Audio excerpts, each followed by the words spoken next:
반갑습니다, 여러분. 여러분들과 이번 운영체제 1주차 강의에서는 운영체제의 개요란 내용으로 한 주차 동안 학습을 진행하도록 하겠습니다. 자, 여러분, 운영체제라는 거 많이 들어보셨죠? 우리가 컴퓨터 시스템이나 여러분이 혹시 이 강의를 듣고 계시는 모바일 디바이스에서 디바이스라고 부르는 하드웨어 장치뿐만 아니라 하드웨어를 효과적으로 구동하기 위한 소프트웨어가 존재합니다. 그 가장 중요한 소프트웨어가 바로 운영체제라고 할 수 있는데요. 이번 1주차의 운영체제 개요를 통해서 운영체제가 실제 어떠한 역할을 하고 개념과 혹은 목적에 대해서 자세하게 여러분들과 한번 살펴보도록 하겠습니다. 이번 1주차의 주요한 학습 목표로서는 운영체제의 기본적인 개념에 대해서 학습하고, 그리고 두 번째로 운영체제의 구성과 기능을 살펴보며, 마지막으로 운영체제가 제공해주는 서비스는 어떠한 것들이 있는지 내용을 한번 학습을 진행해 보도록 하겠습니다. 이전에 살펴봤던 학습 내용을 바탕으로 1주차의 주요한 학습 목표로서는 운영체제가 무엇인지 설명할 수 있도록 하고, 그리고 운영체제의 구성과 그리고 이러한 운영체제가 어떠한 기능을 하는지 설명할 수 있도록 하겠습니다. 그리고 마지막 학습 목표로서는 운영체제가 제공해주는 서비스들이 어떠한 것들이 있는지 살펴보도록 하겠습니다. 자, 이번 1주차 학습에 앞서 운영체제가 가지는 여러 가지 목적, 목표, 기능에 대해서 간략하게 한 생각해보기 코너를 준비하였습니다. 자, 여러분 화면에 보시는 것과 같이 운영체제란 왜 필요할까요? 제가 그림으로 이렇게 제시를 하였지만 운영체제가 필요한 이유, 눈치 빠른 학우님들은 보셨겠지만, 제일 왼편에 이제 사용자가 컴퓨터를 사용하고 혹은 모바일 디바이스를 사용하는 유저가 존재하고, 가장 오른편에 이제 컴퓨터와 같은 단말 장치가 존재합니다. 즉, 사용자와 단말 장치 사이에 운영체제, 즉, 오퍼레이팅 시스템이라고 부르는 이 OS가 존재하고 있습니다. 그럼 실제 저 OS가 어떤 역할을 할까요? 녹색 화살표를 한번 보시죠. 사용자가 단말기한테 직접적으로 명령을 주는 게 아니라 누구한테? 바로 운영체제라고 부르는 어떤 녀석한테 명령을 전달하게 됩니다. 반대로 출력으로 나오는, 제가 입력을 주었을 경우에 그 출력으로 도출되는 출력 역시도 단말기가 바로 사용자한테 직접적으로 주는 것이 아니라 운영체제의 경류를 통해서 우리가 원하는 결과를 도출해낼 수 있습니다. 자, 이거 보면 이제 운영체제가 왜 필요한지 아시겠죠? 운영체제는 인간과, 즉 유저와 컴퓨터 단말 사이에 위치하면서 인간이 원하는 결과를 효과적으로 도출해낼 수 있도록 하드웨어를 조작하거나 지원하거나 제공해주거나 어시스턴트 역할을 해주는 게 바로 운영체제라고 할 수 있습니다. 운영체제는 종류가 워낙 많죠. 화면에 앞부분에 나오는 건 제가 워낙 많아서 다 제시하지는 못했는데요. 여러분 잘 아시는 윈도우, 그렇죠? 그 다음에 안드로이드나 iOS, 유닉스, 솔라리스, 신비안, 다양한 운영체제들이 존재하고 있습니다. 실제 조금 더 우리가 세부적으로 살펴본다면 사용자는 오른편에 존재하는 다양한 컴퓨터 단말에 있는 여러 가지 리소스들을 사용하기를 원합니다. 출력장치, 그리고 음성 사운드 장치, 키보드, 마우스, CPU, 메모리, 하드디스크, 이런 것들을 효과적으로 사용해야만 내가 원하는 게임을 하거나, 내가 원하는 레포트를 쓰거나, 내가 원하는 음악을 듣거나 할 수 있죠. 이때 사용자는 운영체제를 통해서 컴퓨터에 존재하는 다양한 리소스들을 사용하기를 원하는데요. 이때 운영체제가 하는 역할은 바로 기억장치나 프로세스, 즉 CPU겠죠. 그 다음에 다양한 입출력 장치, 그리고 인포메이션 데이터들, 그리고 네트워크라고 하는 통신 기능까지 누가? 운영체제가 지원해주기 때문에 사용자가 원활하게 컴퓨터 시스템을 사용할 수 있는 것입니다. 그래서 운영체제가 왜 필요한가는 제가 사전에 말씀드렸다시피 이 생각해보기 코너를 통해서 학습한 내용을 기반으로 자유 게시판이나 학습 자료실을 통해서 이번 1주차 운영체제가 왜 필요한지 여러분 스스로 의견을 정리해서 공유해 주시기를 부탁드리겠습니다. 자, 이번 1주차 1교시 강의에서는 운영체제의 기본적인 개념에 대해서 학습하도록 하겠습니다. 자, 1주차 우리가 1교시에 살펴볼 여러 가지 내용의 가장 기본적인 내용은 운영체제의 개요, 그리고 이런 운영체제의 목적과 역할, 그리고 운영체제가 실제 컴퓨터 리소스를 관리한다고 하지만 도대체 운영체제가 어떠한 컴퓨터 자원을 관리하는지를 살펴보고, 마지막으로 현재 우리가 사용하고 있는 이런 운영체제, 윈도우나 안드로이드나 iOS라고 부르는 이런 운영체제가 어떠한 과정에서 발달되어 왔는지 그러한 내용을 한번 살펴보도록 하겠습니다. 자, 먼저 우리가 이번에 살펴볼 것은 컴퓨터와 운영체제의 사용 목적의 비교를 한번 해보도록 하겠습니다. 자, 여러분들 컴퓨터를 왜 사용하시죠? 뭐 저 같은 경우에는 컴퓨터를 통해서 여러 가지 수업이나 관련되어 있는 연구 분야의 어떤 어플리케이션을 개발하기 위한 목적으로 주로 컴퓨터를 사용하고 있습니다. 여러분들 역시 마찬가지일 텐데요. 이 세종사이버대학교 운영체제 교과목 수업 듣는 목적뿐만 아니라 뭐 게임이나 혹은 SNS 활동, 그리고 여러 가지 비즈니스 활동들을 위한 목적으로 컴퓨터를 사용하시죠. 그래서 실제 화면 보시다시피 실제 컴퓨터를 사용하는 목적은 뭐 다양하게 있습니다만은 여러 가지 중에 뭐 응용 프로그램을 실행하는 목적이 중요하다고 할 수 있습니다. 여기서 응용 프로그램은 다양한 종류가 있죠.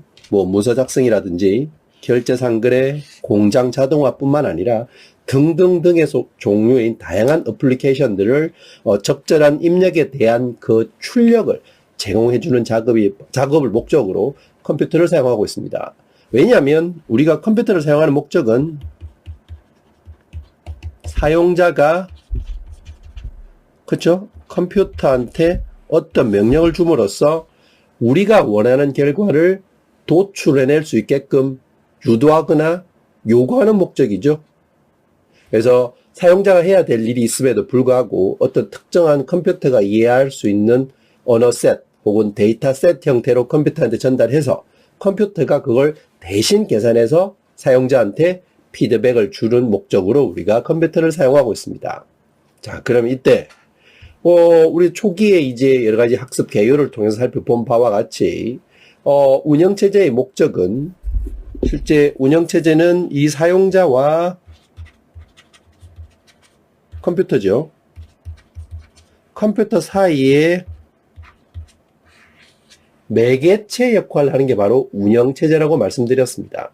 결국 사용자가 직접적으로 컴퓨터를 컨트롤하는 게 아니라 혹은 컴퓨터가 바로 사용자한테 피드백 주는 구조가 아니라 가운데서 운영체제가 전달해주거나 번역해주거나 환경에 맞도록 조정해주고 관리해주는 역할을 한다. 그게 바로 운영체제의 역할이었는데요. 자, 이 개념을 살펴보면 운영체제를 사용하는 목적이 뭘까요? 뭐 다양한 목적이 있겠지만 화면에 보시면 운영체제의 목적은 이용자가 사용하고자 하는 이런 다양한 응용 프로그램들을 좀 더 편리하고 효율적이고 그리고 안전하게 실행할 수 있게끔 도와주고 지원해주는 목적으로 운영체제를 사용한다 할 수 있습니다. 결국 운영체제란 것은 컴퓨터 하드웨어에 있는 여러 가지 로우 데이터를 이용자가 미처 인지하지 못할지라도 하드웨어에 있는 로우 레벨의 어떤 리소스나 자원들을 효과적으로 사용해서 사용자가 원하는 어플리케이션들의 소기의 목적을 실시간으로 빠르고 정확하고 신뢰성 있게 도출해낼 수 있는 역할을 지원해주는 것이 바로 운영체제의 사용 목적이라 할 것입니다. 자, 이런 개념, 리마인드 잘 인식하시고 실제 그러면 이 운영체제가 가지는 여러 가지 정의가 있는데요. 운영체제의 목적을 살펴봤으니까 운영체제가 가지는 정의에 대해서 한번 살펴보도록 하겠습니다. 자, 보시는 화면은 이제 운영체제의 정의입니다.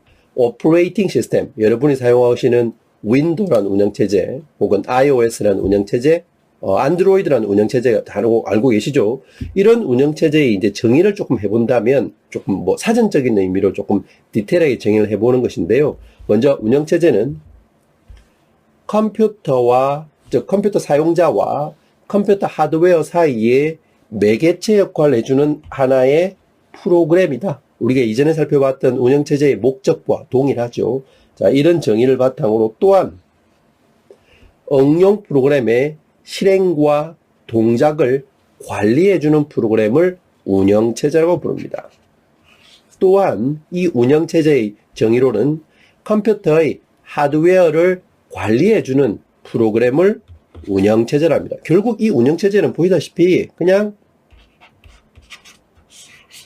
소프트웨어인 거죠. 하나의 프로그램으로 구성되어 있는 한 10만 라인 이상의 길이를 가진 하나의 프로그램 랭귀지 코드일 뿐입니다. 이 코드를 수행할 때 어떨 때 수행하냐면 이용자가 어떤 어플리케이션을 기동할 때마다 그 이용자가 원하는 결과를 효과적으로 도출해 내주기 위해서 어플리케이션들의 실행 과정을 지원해주고 도와주는 프로그램을 운영체제라 합니다.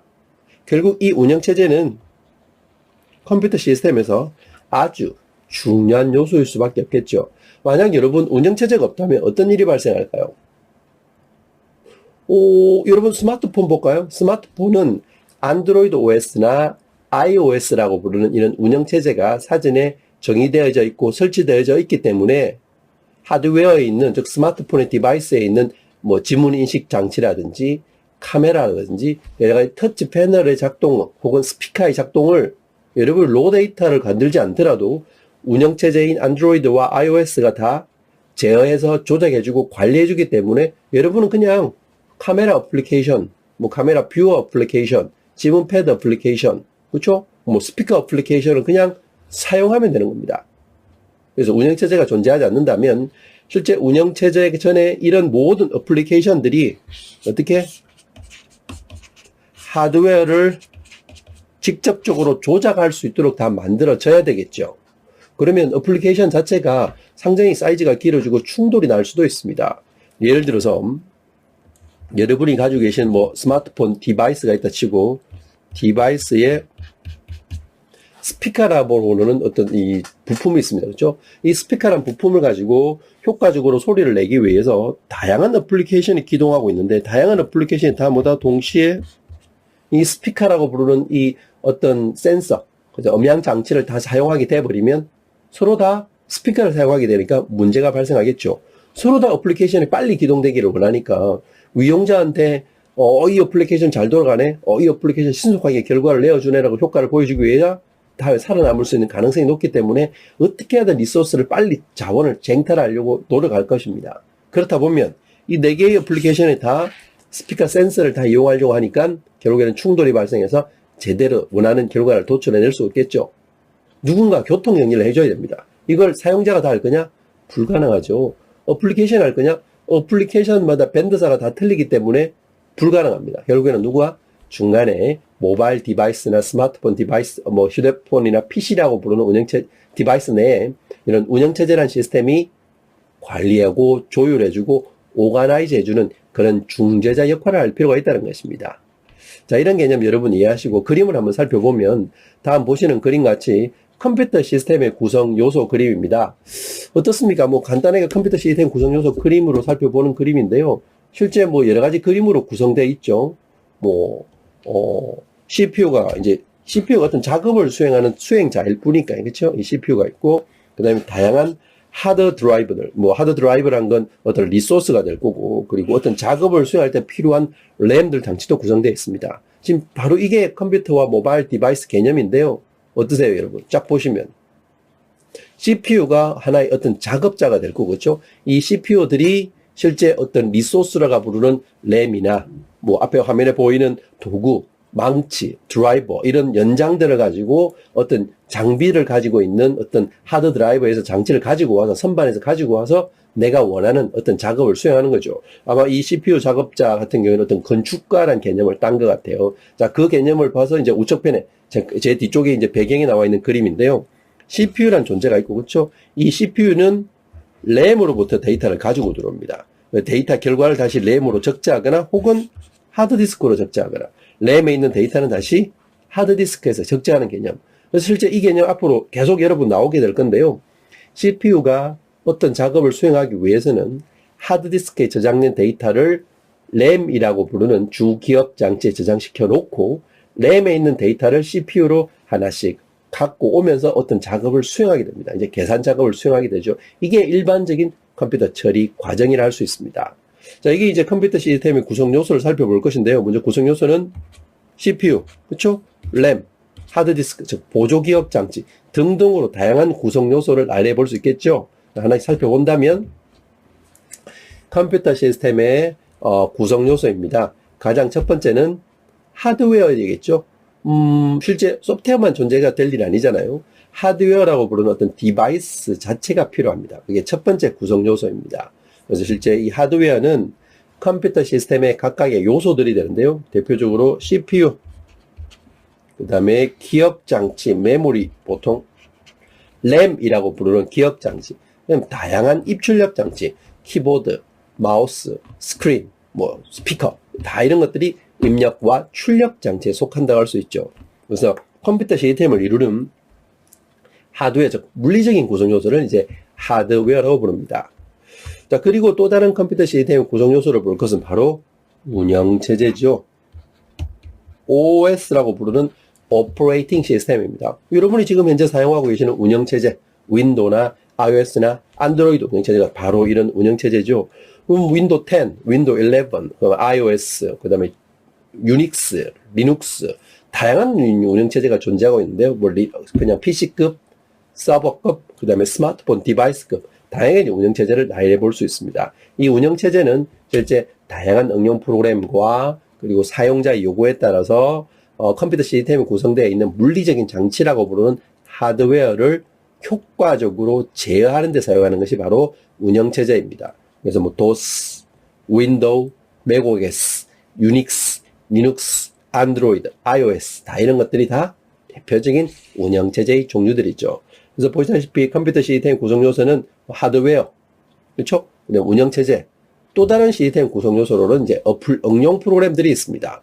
이 응용 프로그램들은 사용자가 사용하는 어떤 프로그램들이죠. 여러분도 쓰시는 것처럼 아래 한글 프로그램, SNS 프로그램, 파워포인트 프로그램, 다 이런 것들이 이제 응용 프로그램들입니다. 그래서 응용 프로그램은 사용자들의 어떤 문제를 해결하기 위해서 작성되었는데요. 어떤 작업을 수행하기 위해서 하드웨어의 각각 자원을 실제 요구하기를 하는 응용 프로그램들입니다. 컴파일러나 데이터베이스, 게임들, 상업용 프로그램들이 대부분 다 응용 프로그램들이죠.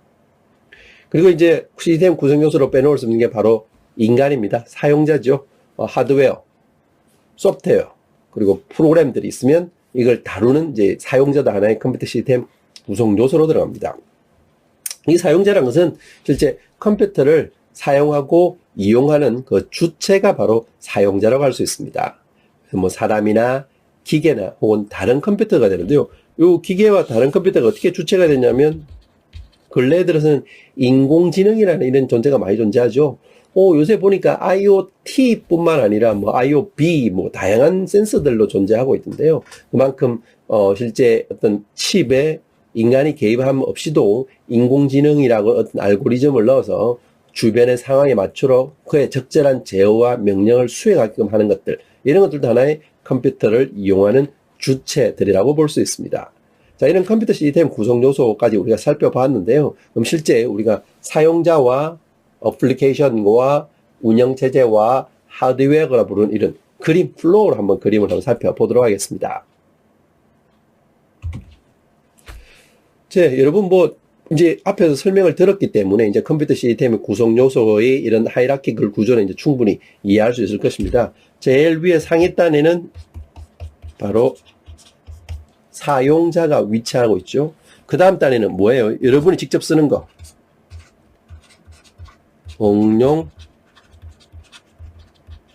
응용 프로그램들이 이제 2레벨에 존재한다고 할 수 있습니다. 사용자는 아래 한글이나 파워포인트나 SNS 혹은 인터넷 익스플로러 브라우저를 통해서 여러분들이 원하는 결과를 수행하게끔 하는 거죠. 그럼 응용 프로그램은 사용자가 원하는 응용 프로그램을 예를 들어서 아래 한글 프로그램이 있다 칠게요. HWP라는 한글 프로그램이죠. 한글 레포터 작성대로 많이 쓰시는 것들. 이런 한글 프로그램을 가지고 실제 어떤 명령을 출력하거나, 즉 페이퍼로 출력하고자 할 때 그게 응용 프로그램이라고 부르는 이 HWP란 프로그램이 바로 프린트를 제어할 수 있을까요? 여러분 컴퓨터에 어떤 프린터가 설치되어 있는지 알지도 못하는데 프린터가 요구하는 형태대로 다시금 가공을 해줘야 될 것이죠. 그래서 어떻게 그 사이에 뭐가 있다? 다양한 시스템 어플리케이션이 있지만 그 사이에 운영 체제가 존재하고 있습니다. 그래서 이 아래 한글 프로그램은 운영 체제에게 명령을 던져주고 그 운영 체제는 응용 프로그램에서 전달받았던 그 데이터를 가지고 실제적으로 이제 바로 그 하위단에 있는 하드웨어를 제어를 하겠죠. 뭐 하드웨어의 다양한 프로그램이나 뭐 예를 들어서 하드웨어라면 뭐 프린터나 스크린이나 지금은 제가 아리안 그래서 어떤 프린트 출력 명령을 날리기 때문에 출력 명령에 맞는 어떤 디스크 드라이버를 찾아서 프린터 드라이버를 설치하잖아요. 드라이버를 찾아서 그에 맞도록 한글 프로그램을 변형하거나 포매팅해서 프린터 출력이 될 수 있도록 지원해 주는 게 바로 운영체제입니다. 제일 하위 단에는 하드웨어가 존재하는 겁니다. 이게 바로 이제 컴퓨터 시스템의 구성 요소의 이제 하이라키컬한 구조인데요. 아마 여러분 이제 이런 구조는 뭐 충분히 이제 눈에 익혀 들어오기 때문에 각각의 내용을 아실 것 같습니다. 자, 여기까지 해서 이제 운영체제의 목적과 정의, 정의죠. 우리가 지금 정의를 살펴보고 있으니까 운영체제의 정의 살펴봤는데요. 결국 다시금 요약하면 여러분, 운영체제를 사용하는 주요한 정의는 뭐예요? 왜 운영체제를 사용하죠? 사용자가 수없이 많은 응용 프로그램들을 사용하고 있습니다. 그래서 이런 응용 프로그램들을 좀 더 신속하고 빠르고 정확하게 명령을 도출해내기 위해서 지원해주는 뭐다? 소프트웨어이다 라고 했습니다. 이게 운영체제의 정의이죠. 다음 페이지에서 이제 운영체제의 목적을 살펴볼 것인데요. 이전에 우리가 지금 화면에 보신 것처럼 이런 운영체제의 정의를 바탕으로 각각 단편적으로 하나씩 수행되는 게 바로 운영체제의 목적이라 할 수 있습니다. 그럼 다음 페이지를 통해서 운영체제의 목적에 대해서 여러분들 한번 살펴보도록 하겠습니다. 자, 다음 우리가 살펴볼 것은 바로 운영체제의 목적입니다. 자, 실제 이 운영체제의 목적은 다양하게 정의될 수 있겠죠. 운영체제의 목적을 우리가 살펴볼 것은 왜 운영체제를 사용할 거냐는 겁니다. 이게 이제 운영체제의 목적은 조금 여러분 중요하다고 할 수 있는데요. 이거 필히 익혀 두셔야 됩니다. 실제 이 운영체제의 목적은 뭐 여러 가지 목적이 있겠지만 이전에 우리가 운영체제의 정의에서 살펴보았죠. 그 정의에서 연장선으로 생각해 보시면 아마 이 목적도 충분히 이해되는데요. 근데 운영체제를 하면 어떻습니까, 여러분? 거의 컴퓨터 입장에서는 전지전능하신 신과 같은 존재라고 할 수 있습니다. 결국 못하는 일이 없죠. 거의 모든 모든 대부분의 일을 운영체제가 다 한다고 할 수 있기 때문에 운영체제의 목적이라고 하면 거의 틀릴 수도 없겠죠. 모든 걸 다 하기 때문에. 하지만 이제 학습 자료에 나와 있는 것처럼 이 운영체제라는 건 이런 일을 수행하는 거다라고 이제 요거 명확히 이해하고 정리해 놓으시면 훨씬 여러분들이 내용을 이해하실 때 도움이 많이 되실 것입니다. 자, 먼저 첫 번째, 운영체제를 사용하는 목적입니다. 첫 번째 목적. 처리 능력의 향상입니다. 자, 처리 능력이란 건 뭐예요? 컴퓨터란 자체가 하나의 프로그램만 기동되지 않죠. 근래에 들어서는 어떻게? 멀티 프로그래밍입니다. 자, 멀티 프로그래밍이라는 건 이게 뭐죠? 할 수 있지만 여러분이 지금 현재 멀티 작업을 하고 계실 것입니다. 아마 지금 이 세종사이버대학교 운영체제 이 제 교과를 수업 들으시면서 백그라운드에 수없이 많은 프로그램이 현재 기동되어져 있을 것입니다. 예를 들어서 PC 기반의 사용자라면 당연히 이제 수업을 들으셔야 되니까 인터넷 익스플로러 브라우저 혹은 구글 크롬 브라우저가 이제 기동되어져 있겠죠. 그 안에 이제 인베디딩 되어서 이 강의가 이제 플레이 돌고 있기 때문에 또 다른 프로그램은 V3 백신 프로그램이 돌고 있을 거고 대부분 알약을 쓰든 V3 백신을 쓰든 그렇죠? 있으시다면 그 다음에 메모장 혹은 SNS 프로그램이 뒤에 백그라운드 같이 돌고 계실 거고 그 외에 무수히 많은 프로그램들 여러분이 이 수업 내에서 같이 이제 교환을 갖고 같이 보고 계신다면 PDF 혹은 PDF 뷰어 프로그램도 같이 이제 기동이 되어질 것입니다. 어떻습니까? 실제 PC는 하나고 사용 주체는 하나지만 컴퓨터 CPU 내에서 상주에서 현재 프로그램이 돌고 있는 어플리케이션들, 이걸 프로세스라 부르는데요. 이런 작업들이 무수히 많을 것입니다. 무수히 많은 작업들이 실제 사용자가 원하는 결과를 빨리금 도출해주려 하는 게 그러한 어플리케이션은 계속 컴퓨터 내에서 삭제되지 아니하고 오랫동안 쭉 사용할 수 있겠죠. 그만큼 운영체제의 목적은 사용자가 원하는 결과를 빠르금 도와줄 수도 있지만 많은 양의 프로그램을 효과적으로 수행해 줄 수 있도록 리소스 관리가 필요합니다. 여기서 리소스라는 건 하드디스크의 공간, 메모리, CPU가 제한되어져 있는데도 불구하고 다수 개의 어플리케이션들을 동시에 기동하고 동시에 생길 수 있는 리소스 할당, 리소스 분배 문제를 효과적으로 해줘야 되겠죠. 그래서 운영체제의 첫 번째 목적은 바로 throughput 향상입니다. 영어까지 익혀두십시오. throughput, 처리 능력의 향상입니다. 이 처리 능력의 향상은 뭐 일정 단위 시간 내에 처리할 수 있는 일의 양을 뜻하는 건데요. 당연히 처리 능력의 향상이니까 수치가 높으면 높을수록 그 결과는 좋아질 수밖에 없겠죠. 이게 첫 번째입니다. 자, 운영체제의 이제 두 번째 목적은 뭘까요? 뭐 화면에 나와 있는 것처럼 운영체제의 두 번째 목적은 바로 반환 시간의 최소화입니다. 혹은 반환 시간, 다른 혹자는 응답 시간이라고도 합니다. 그만큼 입력을 주었을 때 사용자가 원하는 결과, 아웃풋의 시간을 말하는 거죠. 그래서 실제 인풋이 컴퓨터한테 주어졌을 때 이 아웃풋 때는 전체적인 타임의 갭이 얼마의 차이가 있느냐, 각 컴퓨터의 퍼포먼스를 나타내는 중요한 거죠. 여러분 그렇지 않아요? 아래한 걸 예를 들어서 프로그램 레포트에서 와이퍼 한 장을 만든 다음에 출력하도록 프린트 버튼을 눌렀는데 이퍼 출력에는 버튼이 그 프린트 나오는 시간이 프린트 늦은 건 둘째치고 컴퓨터 속도가 너무 오래 걸려서 그걸 보통 스플링이라는 작업인데요. 하나씩 이제 컴퓨터가 프린터한테 데이터를 이제 던져주는 이런 작업인데요. 이 시간이 너무 오래 걸리다 보니까 세워라 내워라는 거예요. 프린터 넣는 건 둘째치고 이런 것들은 처리 응답 시간이 너무 낮은 거죠. 그걸 올리기 위해서 여러 가지 작업들이 필요합니다. 메모리 공간을 늘리거나 혹은 뭐 컴퓨터 프린터 드라이버를 새롭게 설치해서 좀 더 속도를 빠르게 할 수 있는 방법을 찾아내거나 이런 것들인데요. 실제 반환 시간에 최소화를 하자는 것이 바로 이것도 운영체제의 목적이라 할 수 있습니다. 그래서 보면 이 반환 시간은 하나의 작업을 어떤 컴퓨터 시스템을 이용해서 스타트 한 시간부터 그 결과를 얻어낼 때까지의 전체적인 걸리는 시간을 바로 반환 시간이라고 합니다. 실제 이 반환 시간은 어떻습니까? 수치가 반환 시간은 낮을수록 속도가 빨리 나오는 거니까 그렇죠? 낮을수록 그 결과가 좋다고 할 수 있습니다. 자, 이게 이제 두 번째입니다. 그렇죠? 처리 능력의 향상 그리고 반환 시간의 최소화. 요거 킬이 익혀두시면 또 다른 목적이 있는데요. 운영체제를 사용하는 목적, 바로 세 번째 목적은 사용 가능도입니다. 이것도 뭐 하나 더 명칭을 붙이면 사용 가능도 향상이겠죠. 어차피 다 적극적으로 긍정적이니까 사용 가능도의 향상이라고 할 수 있습니다. 사용 가능도는 유스입니다. 즉 사용자가 컴퓨터를 사용하고자 할 때 있죠. 여기도 사용자를 컴퓨터를 사용하고자 할 때 얼마나 빨리 사용할 수 있게끔 스탠바이 하느냐입니다. 혹시 여러분 부팅이란 용어 들어보셨나요? 부팅.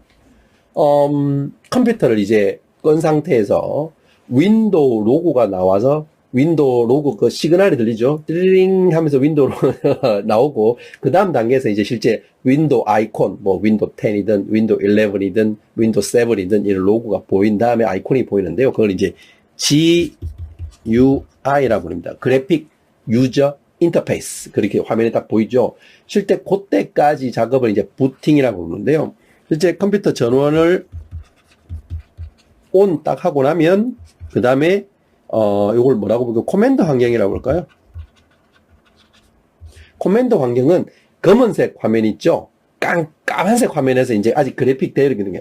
코맨드 화면에서 부팅이 끝나면 그 다음에 윈도우가 받아서 GUI 환경으로 넘겨주게 됩니다. 실제 부팅은 전원을 인가해서 윈도우가 개입하기 전까지의 요 단계를 바로 부팅이라고 부릅니다.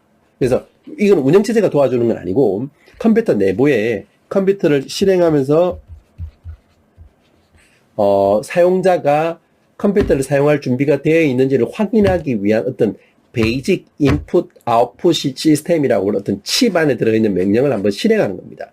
이 컴퓨터에 메모리가 있는지 키보드가 있는지 출력 포트가 있는지, CPU는 별 문제가 없는지, 오케이, 별 문제가 없으면, 그 다음에 운영체제가 저장되어 있는 하드디스크 일부분의 데이터를 CPU에서, 메모리에서 CPU로 가지고 온 다음에 화면에 GUI 아이콘을 쫙 이렇게 뿌려주는 거죠.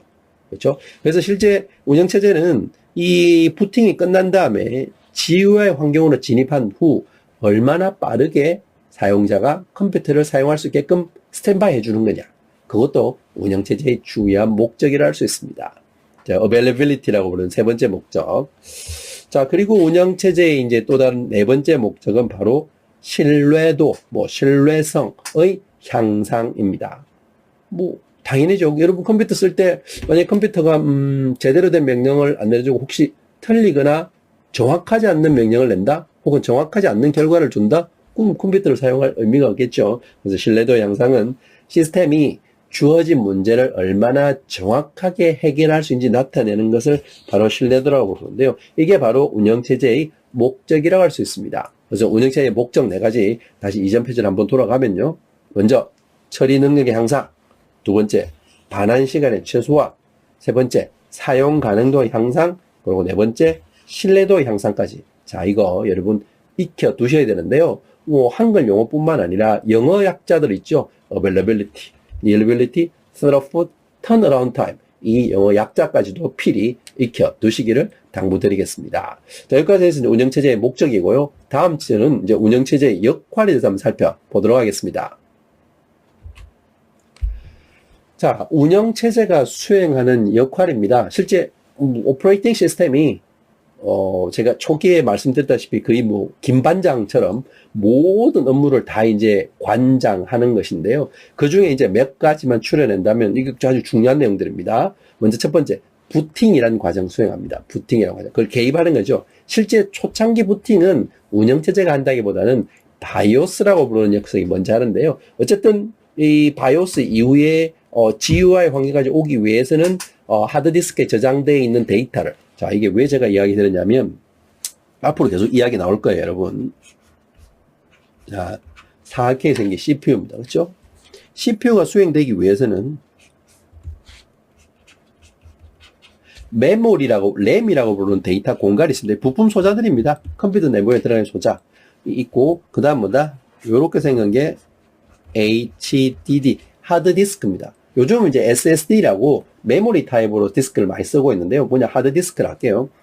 여러분 프로그램을 설치하면 C 드라이브나 D 드라이브를 설치한다고 보통 이야기하죠. 그게 바로 이 하드디스크의 일정 특정 공간에 이렇게 저장이 되는 겁니다. 저장이 되면 이걸 실제 실행하려고 할 때는 하드디스크의 데이터를 램이라는 곳에 적재를 해야 됩니다. 적재가 끝나면 램에 있는 데이터를 CPU로 전달해주고, CPU는 이제 거기서 막 작업을 하는 거죠. 산술, 논리, 연산 작업을 꽁짝꽁짝 수행을 해서 그걸 결과를 다시 램한테 리턴을 해줍니다. 램한테 리턴이 끝나면 그걸 하드디스크에 다시 피드백을 해서 저장하거나 아니면 이 데이터를 출력 장치로 도출해내기. 이런 역할을 수행해주는 게 누가 운영체제가 다 도와주는 것이죠. 그래서 부팅 역시도 하드디스크에 저장되어 있는 운영체제, 초기에 설치하면 운영체제는 하드디스크에 저장되거든요. 저장되어 있는 운영체제 일부분을 제일 램이라고 부르는 제일 운영체제 OS 부분, 램의 가장 상위 부분인데요. 거기에 이제 OS 영역이 정장되고 그 영역이 CPU로 전달되어서 우리가 원하는 그래픽, 유저, 인터페이스, 아이콘들, 윈도우 탐색기들, 인터넷 익스플로러 브라우저, 구글 브라우저 등이 이제 실행된다고 할 수 있습니다. 그래서 첫 번째 운영체제의 역할은 바로 이제 부팅이라고 합니다. 다음은 여러 가지들이 워낙 많기 때문에 저장 매체 관리, 그리고 사용자 인터페이스 제공, 파일 관리, 컴퓨터의 여러 가지 리소스 관리, 그리고 프로세스 및 타스크 관리, 그리고 여러 가지 기타 통신, 보호 기능들을 수행하게 되는데요. 우리가 앞으로 이거는 운영체제 1주차 시간이니까 2주차부터 우리가 저 뒤에 있는 14주 가다 보면 지금 화면에 나와 있는 이런 역할들을 실제 어떻게 운영체제가 수행해 나가는지를 이제 하나씩 살펴보게 될 것입니다. 다음 페이지를 통해서 요 몇 가지의 내용에 대해서 한번 간략하게 살펴보도록 하겠습니다. 자, 보시는 화면은 운영체제의 여러 가지 이제 역할 중에 운영체제가 수행하는 부팅에 대한 역할입니다. 부팅은 컴퓨터를 수행해서 컴퓨터를 켜서 컴퓨터가 이제 운영체제가 최첨가로 도출을 낼 때까지, 화면에 보일 때까지 이런 과정을 이제 부팅이라고 하는 거죠. 그래서 이 부팅 과정을 살펴보면 컴퓨터 시스템을 시동하거나 재시동, 뭐 키거나 끄거나 하는 작업들을 이제 부팅이라고 부릅니다. 그래서 부팅은 운영체제를 하드디스크죠. 디스크에 저장되어 있으니까요. 하드디스크로부터 주기억 장치라고 부르는 램으로 적재시키는 과정이 바로 부팅하기 위한 여러 가지 작업 단계입니다. 자, 이 부팅 종류도 크게 웜 부팅과 콜드 부팅 두 가지로 나누는데요. 자, 뭐 똑같은 부팅인데 이게 웜은 뭐고, 웜은 따뜻한 부팅, 그렇죠? 콜드는 차가운 부팅입니다. 여러분, 냉정하게 차갑다는 게 뭐죠? 내가 미리 준비해 놓지 못한 거죠. 내가 미리 준비해 놓고 있다면 그거는 이제 웜 부팅이죠. 왜냐면 항상 내가 스탠바이 하고 있으니까요. 스탠바이 하고 있어서 언제 어느 시점에 어떤 일이 발생할지는 아니까. 근데 콜드 부팅 같은 경우에는 컴퓨터가 언제 꺼질 줄을 모르는 거예요. 갑자기 컴퓨터가 꺼지는 거 콜드 부팅. 웜 부팅은 자, 이제 컴퓨터 끌 거야. 너 준비해라는 건 메모리나 혹시 저장하지 않는 데이터들이 이런 거 있으면 미리 다 빨리빨리 저장해. 뭐 그런 의미가 될 수 있습니다. 그래서 보통 여러분 컴퓨터 끌 때 컨트롤 Alt, Del 키 눌러서도 컴퓨터 끌 수 있죠. 근데 바로 꺼지지 않죠. 컨트롤 Alt, Del 키 누르면 어떻게 됩니까? 너 정말 컴퓨터 끄고 싶어? 재시작할래? 라고 알림창을 한번 띄워주죠. 셧다운 명령도 마찬가지인데요. 뭐 윈도우나 그리고 유닉스나 리눅스라고 운영체제 셧다운이라는 명령이 있습니다. 자, 셧다운은 컴퓨터를 켜고 끄는데 바로 끄게 할 거냐 혹은 일정 시간 이후에 끄게 할 거냐고 이게 오퍼레이팅 할 수도 있습니다. 그런 부팅을 바로 웜 부팅이라고 부릅니다.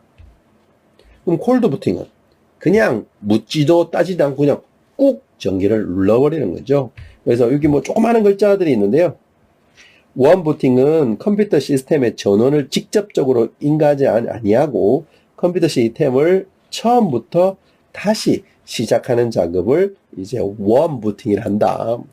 그리고 콜드 부팅은 컴퓨터 시스템의 전원을 직접 바로 셋 눌러버려서 끄고 그 이후에 컴퓨터를 다시금 시작하는 작업을 콜드 부팅이라 하더라. 요까지 두 가지 부팅 종류가 있습니다. 근데 실제 컴퓨터가 부팅하는 과정은 몇 가지로 좀 나열해 볼 수 있는데요. 살펴보면 보시는 그림과 같이 컴퓨터의 부팅 과정입니다. 먼저 컴퓨터의 부팅하는 과정은 초기에 이게 이제 메인보드죠. 이게 컴퓨터 메인보드입니다. 메인보드를 확대시켜 놨는데요. 메인보드에 하나의 뭐 여러 가지 칩들이 설치되어 있겠죠. 칩 중에 바이오스라는 칩이 있습니다. 바이오스. 자, 바이오스는 뭐의 약자냐면 베이직 인풋 아웃풋 시스템의 기본적인 약자 앞글자를 따서 이제 바이오스라는 칩셋이 이제 메인보드에 탑재되어져 있습니다. 크다란 보드판에. 아마 컴퓨터 구조 수업을 들으신 분은 조금 더 제가 자세히 말씀드렸을 텐데요. 본 수업은 이제 운영체제다 보니까 간략하게 제가 설명드리면, 자, CPU가 있고, 그렇죠? 램이 있고, 제가 항상 말씀드리는 하드디스크가 있습니다. 그렇죠? 이 램이라는 공간은 컴퓨터의 전원을 꺼버리면 휘발이 되어서 사라져버립니다. 하드디스크에 있는 데이터는 전원을 꺼도 사라지지 않고 계속 저장되어 있죠. 여러분 쓰시는 USB 메모리와 같은 원리입니다. 그래서 운영체제는 항상 하드디스크에 저장되어져 있습니다. 근데 컴퓨터를 맨 처음에 전원을 딱 켜면 그럼 어떻게 해야 돼요? 누군가가 야, 운영체제가 어디 설치되어 있냐면 C 드라이브에 윈도우즈 폴더 밑에 어디에 데이터를 가면 저장되어 있는데 실제 이 파일이 어디 있냐면 하드디스크에 뭐 두 번째 트랙에 네 번째 섹터부터 일곱 번째 섹터까지 가면 운영체제 파일이 저장되어져 있을 거야 라고 누군가 알려줘야 되죠. 제일 처음에 아직 운영체제가 기동되지 않았잖아요. 기동되기 전 단계입니다. 그걸 누가 해준다? 바로 바이오스가 해줍니다. 바이오스는 여러 가지 하는 역할 중에 이게 이제 우측편에 있는 요런 그림들이 바이오스를 제일 처음에 시작하는 그림입니다. 여러분이 사용하시는 컴퓨터의 메인보드 제조사마다 이 베이직 인풋 아웃풋 시스템에 진입하는 과정이 조금 틀린데요. 뭐, 어디 키는 F2번, 어디 키는 F8번, 어디는 F10번. 이제 컴퓨터 딱 윈도우 로고 나오기 전에 아마 F2번이나 F3, F8번 키보드를 계속 여러 번 다다다다다 쳐보시면 이런 화면, 이렇게 생긴 까만색 화면처럼 조금 제조사마다 좀 화면이 틀릴 수 있습니다만은 이런 바이오스라는 화면에 진입하게 됩니다. 이 바이오스 내에는 컴퓨터 시스템 인포메이션, 시스템 진단, 부팅 디스크 인포메이션, 바이오스 셋업, 그다음 시스템 리커버리 등등의 여러 가지 데이터 리소스들이 있는데요. 이 부팅이라는 과정은 초기에 이 바이오스에 저장되어 있는 기본적인 입력과 출력을 수행할 수 있는 명령을 수행하는 게 바로 이 부팅 과정의 가장 첫 번째 단계입니다. 요걸 이제 플로우로 한번 여러분과 살펴보면 보시는 그림과 같이 진행될 수 있는데요. 먼저 컴퓨터 부팅 과정은 첫 번째, 이 바이오스라는 건 전원이 소실돼도 계속 살아있어야 되죠. 어디 저장되어 있냐면 리드 온리 메모리라고 부르는 여러분 가지고 있는 뭐 USB 메모리라고 칠게요. 그런 데 저장되어 있습니다. 왜냐면 전원이 꺼지더라도 항상 데이터가 살아있기 때문에. 그래서 맨 처음에 롬에 있는 바이오스 프로그램이 실행되게 됩니다. 컴퓨터를 딱 켜게 되면. 그 다음에 이제 그 바이오스란 프로그램 실행하고 실행을 실제 두기 위해서는 부팅 프로그램을 실제 주기억 장치를 불러 들어와야 되겠죠. 그렇죠? 그래서 램이라고 부르는 주기억 장치에 베이직 인풋, 아웃풋 실행에 필요한 프로그램들이 적재되고 CPU로 수행하게 됩니다.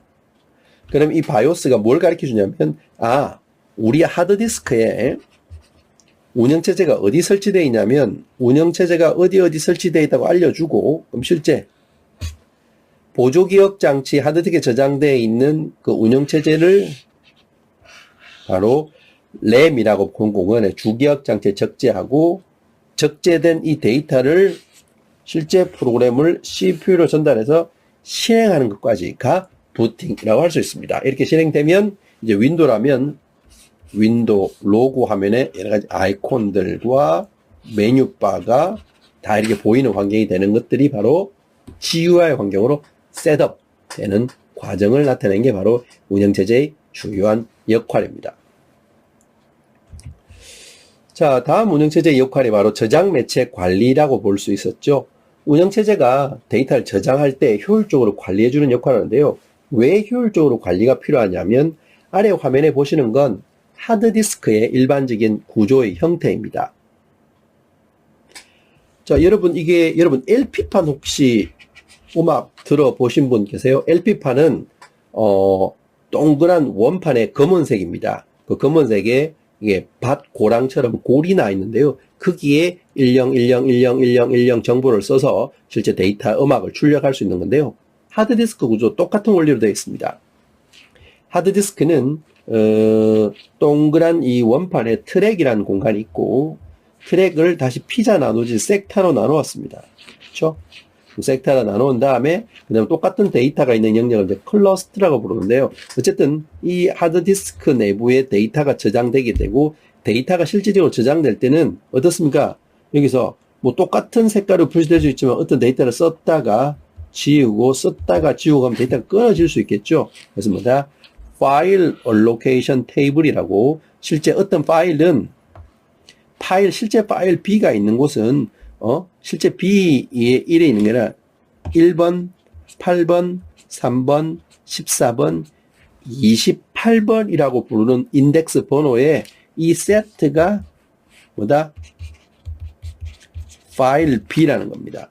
이렇게 해서 운영체제는 이런 리스트 형태, 파일 allocation table이라는 거, 이런 걸 주로 관리해 준다고 할 수 있습니다. 혹시 여러분 이거 들어보셨나요? 여러분 저기 가볼게요. 만약에 여러분들이 도서관에 가면 혹은 서점에 가면 뭐 교보문고나 명품문고나 이런 데 가면 책을 찾을 때 어떻게 찾으세요? 무작정 모든 많은 책을 다 찾아볼 수 없기 때문에 책에서 색인번호를 찾죠. 책이 도대체 몇 번째 서고에 몇 번째 열에 어떤 기호로 표시되어 있는지 청구번호라고 보통 표현하는데요. 그런데 어디가 표시되어 있는지 컴퓨터도 마찬가지입니다. 수없이 많은 파일들을 다 일일이 다 표시할 수 있기 때문에 파일이 있는 곳을 미리 저장해 놓은 테이블들이 있습니다. 꼬리표라고 부르는 걸 바로 파일 알로케이션 테이블인데요. 이 꼬리표를 찾아가서 실제 파일들을 불러오는 겁니다. 그래서 여러분 포렌싱 한다는 말 들어보셨죠? 사이버 수사할 때 어떤 범죄에 연루되어 있을 때 하드디스크나 스마트폰을 이제 가지고 가서 포렌식 한다고 할 때 보통 일반적으로 파일은 이 포맷 한다고 하면 뭘 지우냐면 이 인덱스를 지우는 겁니다. 실제 파일은 컴퓨터에 다 남아있는데 그래서 사용자는 이제 파일을 안 보이죠. 왜냐면 인덱스가 꼬리표가 날아가 버렸기 때문에 어떤 게 어떤 파일인지 알아낼 수 없지만 실제 포렌식을 하면 이 파일 알로케이션 테이블 같이 이런 것들을 원래 있는 로우 데이터 파일들을 찾아내는 거죠. 그래서 보통 포맷을 할 때 로우 데이터 포맷을 10번, 11번까지 계속 덮어 쓰는 거죠. 더 이상 못 찾아내도록. 이런 작업을 이제 수행하게 됩니다. 그래서 실제 운영체제가 하는 여러 가지 파일 알로케이션 테이블을 이용할 때 저장 매체를 관리하는데요. FAT, FAT32, NTFS 다양한 파일 포맷들이 있습니다. FAT는 도스라는 운영체제를 사용하고 최대 2기가에서 4기가까지만 사용할 수 있는 거 지금은 사용하지 않죠. FAT32 윈도우 98부터 사용하였는데요. 최대 4기가까지 인쇄하고 2TB까지 사용할 수 있습니다. 그래서 만약에 이제 윈도우 OS에서 32GB 초과 저장 연결할 때는 이제 FAT32 파일 포맷을 사용한다고 할 수 있습니다. 이후에 실제 이 32기가 초과될 때는 FAT31을 못 쓰니까 파일 포맷이 이제 변경이 돼야 되겠죠. 다른 포맷으로. 여러 가지 포맷들 중에 나온 게 이제 NTFS 파일 포맷이 있습니다. 윈도우 NT에서 사용되는데요. FAT보다 좀 더 우수하고, 왜냐면 큰 데이터를 표현할 수 있기 때문에 16TB, 256TB까지 사용하고 있다. 윈도우가 아닌 타 OS에서 NTFS로 포맷된 드라이브는 이제 더 이상 인식이 불가능하다. 인식되더라도 내부 파일은 읽을 수만 있고 추가로 기록할 수 없다. 지금도 예를 들어서 스마트폰, OS, 안드로이드 X, 리눅스 기기에서 읽기 전용만을 이용하기 때문에 호환성이 좀 낮은 파일 포맷이라 할 수 있습니다. 또 다른 파일 포맷은 이제 Extended FAT, HPFS, Extended 2, Extended 3, 다양한 파일 포맷들이 현재도 지속적으로 등장하고 있습니다. 그래서 운영체제 목적 중에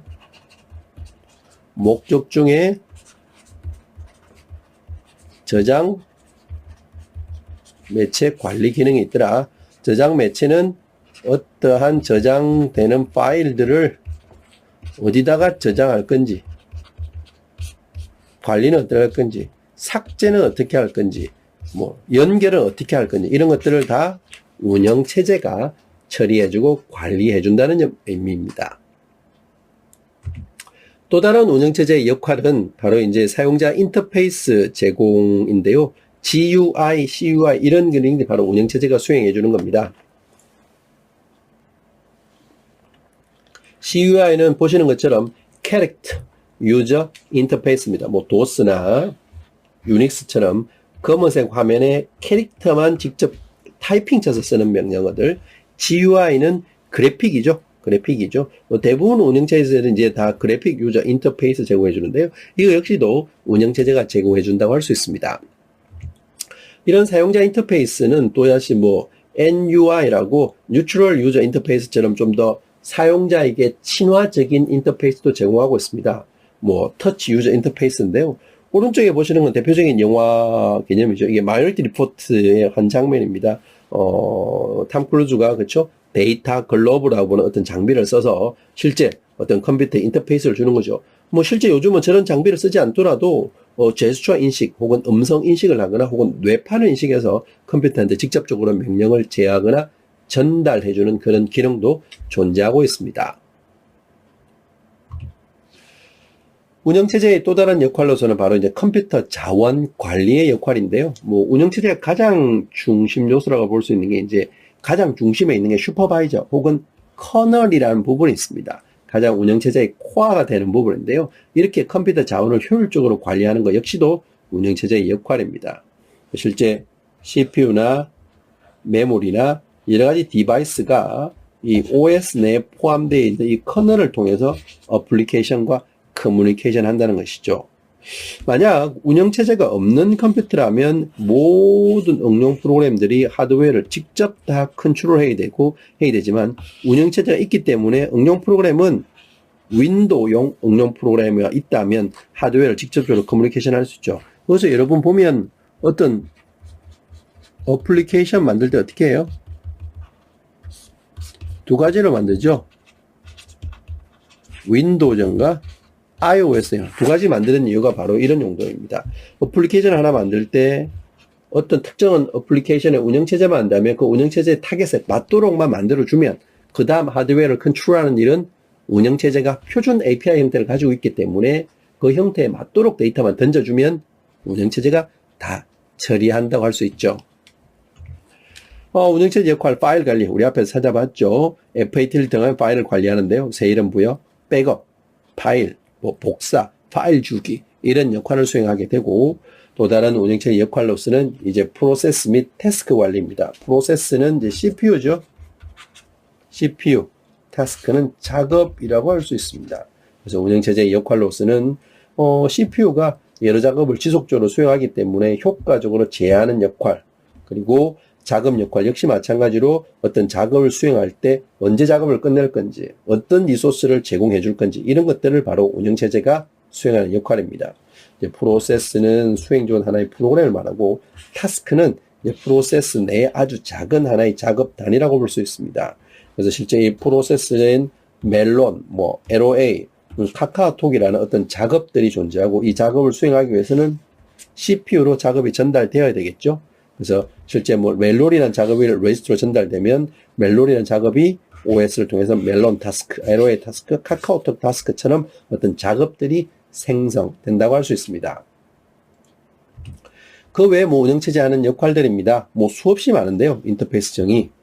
그리고 실제 수행하는 것은 사용자와 하드웨어의 어떤 공동 사용, 그리고 자원의 공유와 운영을 위한 여러 가지 스케줄링. 아마 앞으로 이제 스케줄링이 아주 많이 나올 건데요. 대표적인 스케줄링은 CPU 스케줄링, 그리고 CPU 스케줄링, 그 다음에 하드디스크 보조기억 장치 스케줄링, 그렇죠? 그 다음에 작업 스케줄링, CPU 스케줄링, 작업 스케줄링 대표적인데요. CPU를 스케줄링 하거나 어떤 하드디스크의 보조기억 장치 데이터를 디스크 스케줄링이라고 부르는데요. 이런 스케줄링이 앞으로 쭉 나오게 될 것입니다. 그 다음에 입출력에 대한 보조 역할과 에러 처리, 그 외에 사용자들 간의 간섭 방지, 예를 들어서 그걸 인터럽트라고 부르는데요. 이런 것들도 다 운영체제가 관리하고 자원의 사용량 계산, 병렬 수행을 위한 어떤 편의 제공, 그리고 데이터 보안을 통한 신속한 사용, 그리고 통신 네트워크 관리까지도 수행한다고 할 수 있습니다. 이런 거 보면 어떻습니까, 여러분? 바로 운영체제가 이제 김반장이나 다름없죠. 컴퓨터 내에서 운영체제가 거의 모두한 리소스를 다 관리하고 처리하고 있기 때문에 운영체제만 잘 알게 된다면 모든 응용 프로그램을 처리하는 데는 아주 대단한 어떤 역할과 결과를 도출해낼 수 있을 거라 생각됩니다. 자, 이렇게 해서 이제 운영체제의 역할까지 우리가 살펴봤고요. 다음에는 실제 운영체제가 바라보는 대상, 관리 대상은 어떠한 것들이 있는지 여러분들 한번 살펴보도록 하겠습니다.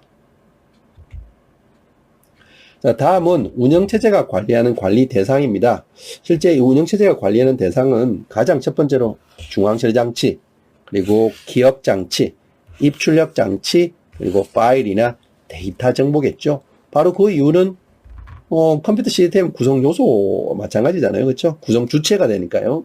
앞에서 우리가 어플리케이션 이 UI 하이라키라는 걸 보신 것처럼 사용자가 있고 응용 프로그램들이 있고 시스템 프로그램인 운영체제가 있고 그 다음 하드웨어가 있고 어떤 유저가 응용 프로그램을 통해서 운영체제를 통해서 CPU로까지 가는 어떤 여러 가지 대상이 되는데요. 이런 각각의 하나하나씩을 이제 운영체제가 관리한다는 것인데 우리가 향후 주차 진행하면서 어떻게 관리하는지 살펴보도록 하겠습니다.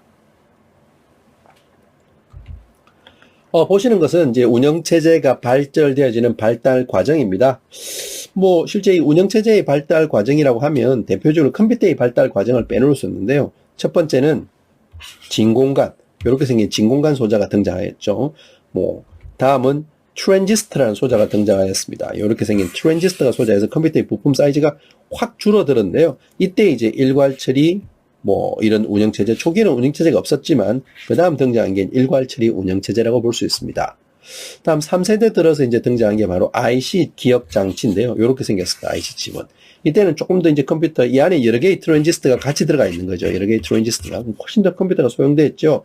다중 처리가 가능한 시대였고 본격적인 운영체제가 등장했습니다. 왜냐하면 상업용 목적으로 필요하였기 때문에요. 그 4세대 들어서는 이제 고밀도 직접에러라고 뭐 초고밀도 직접에러 등장했는데요. 뭐 인공지능이라든지 실시간 처리, 온라인이라고 부르는 이런 처리 시스템이 등장하였습니다. 5세대 들어서는 뭐 이제 인공지능 시대, 인간지능화 시대가 등장한 시대라고 할 수 있는데요. 뭐 D-Wave라든지 IBM Q라든지 양자 컴퓨터, 뭐 클래식 비트가 2비트인 반면에 양자 비트는 뭐 2n의 모든 성, 0도, 1도 아닌 그 중간 단계까지 볼 수 있는 큐비트까지 등장하는 양자 컴퓨터입니다. 그래서 머지않아 이 양자 컴퓨터 시대가 도래하면 모든 계산의 모든 앞지를 수 있다라고 할 수 있는데요. 실제 뭐 보시는 그림처럼 4000 큐비트 양자 컴퓨터가 실제 비트코인 블록체인의 해킹이 가능하다라고까지 표현했는데 이건 뭐 실제 우리가 가상으로 좀 해봤지만 실제 이 링크에 들어가 보시면 신문 기사에도 나와 있는 내용입니다. 4000 큐비트 양자 컴퓨터를 가지고 블록체인에 여러 연결되어 있는 어떤 실제 키 지갑 사이를 추출해 버린 거죠. 그만큼 수행 속도가 워낙 빠르다고 할 수 있는데요. 미래에는 어떤 식으로 발달되어질지 우리도 예측하기 어렵다고 할 수 있습니다. 근데 이제 우리가 과거부터 현재까지 발달되어져 오는 운영체제의 과정을 잘 알고만 있다면 쉽게 예측해 볼 수 있겠죠. 그래서 발달 과정을 살펴보면 제1세대가 초기에 일괄 처리 시스템이 등장하였습니다. 그렇죠? 그게 IBM이고 2세대 우리가 쭉쭉 증가하고 3세대부터 시작해서 여러 가지 등장 세대가 증가하게 되는데요. 뭐 다중 모드 시스템, 일괄 처리, 시분할, 실시간 다중 처리 시스템이 등장하게 되었습니다. 컴퓨터 발달 과정과 같이 운영체제의 발달 과정을 우리가 비교해 보면, 자, 1세대 컴퓨터 시대는 일괄 처리 시스템이 등장하였습니다. 이제 초기의 운영체제의 효시라고 볼 수 있는데요. 바로 우측편에 보시는 게 이제 IBM 701이 가장 초기의 운영체제 효시라고 볼 수 있습니다. 그래서 2세대에 들어서는 이제 운영체제 다음에 일괄 처리라고 부르는 시스템 다음에 이제 다중 프로그래밍, 시분할, 실시간이 가능하였고, 고급 언어로 운영체제를, 고급 언어라는 건 이제 실제 이용자가 아는 C 언어 같은 것들이죠. 그냥 통신 지원용 운영체제를 쓰자가 있습니다. 여기서 말하는 다중 프로그래밍이면 하나의 CPU에 여러 개의 작업을 동시에 수행하는 게 가능해졌습니다. 그 3세대에 들어서는 이제 다중 모드 시스템이라고 부르는데요.